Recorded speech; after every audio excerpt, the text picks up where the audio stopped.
સીતારામ ગુજરાતમાં મોઢવાડા ગામ શૌર્ય અને પરાક્રમ અને ભક્તિથી ભરપૂર આ ગામની અંદર દુદા ધ્રાંગડ નામનો એક ભગવાનનો ખૂબ મોટો ભગત રહે અને પોતે ભગવાનનો ભગત અને સાથે સાથે ગાયો પ્રત્યે પણ અનહદ પ્રેમ.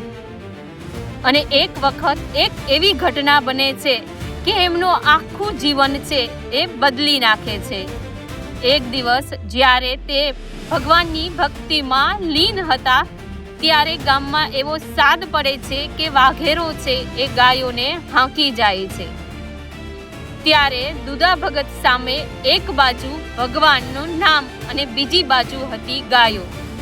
પરંતુ દુદા ભગતે નિર્ણય લીધો, માળા અધૂરી મૂકી તલવાર હાથમાં લીધી અને એકલા પોતાની ઘોડી ઉપર ચડી ગયા અને દુશ્મનો સામે ઊભા રહી ગયા.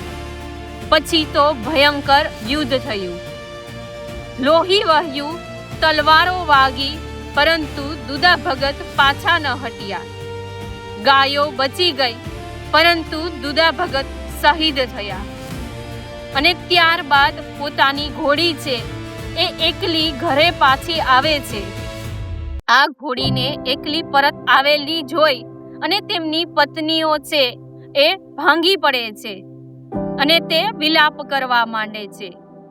પરંતુ અચાનક સોઢીબાઈએ જે નિર્ણય લીધો એ આખા ગામને અચંબામાં મૂકી દે છે અને એ નિર્ણય ઇતિહાસ બની જાય છે. આકાશ તરફ જોઈ અને સોઢીબાઈ કહે છે કે હે પ્રભુ, હું મારા પતિ વગર આ જીવનને સાર્થક માનતી નથી, એટલા માટે હું સતી થવાનો નિર્ણય કરું છું. અને ત્યારબાદ તો ગામમાં ચિતા ખડકાણી, અગ્નિ પ્રગટ્યો અને સોઢીબાઈ છે એ જય અંબેના નાદ સાથે અગ્નિમાં પ્રવેશી જાય છે. આ દ્રશ્ય જોઈ અને રૂપીબાઈ પણ તૂટી જાય છે અને તે પણ તે માર્ગ પસંદ કરે છે. પરંતુ એટલા જનમેદનીની વચ્ચે અગ્નિમાંથી એક અવાજ આવે છે અને રૂપીબાઈને કહે છે કે તમારો સમય હજી સતી થવાનો નથી, પહેલા તમે તમારું ધર્મ કાર્ય સંપૂર્ણ કરો, તમારા ગર્ભમાં રહેલા સંતાનને જન્મ આપો. અને ત્યારબાદ રૂપીબાઈ છે એ વાત માની જાય છે અને થોડા સમય પછી રૂપીબાઈ પુત્રને જન્મ આપે છે અને ત્યારબાદ પોતે પણ સતી થવાનો માર્ગ પસંદ કરે છે.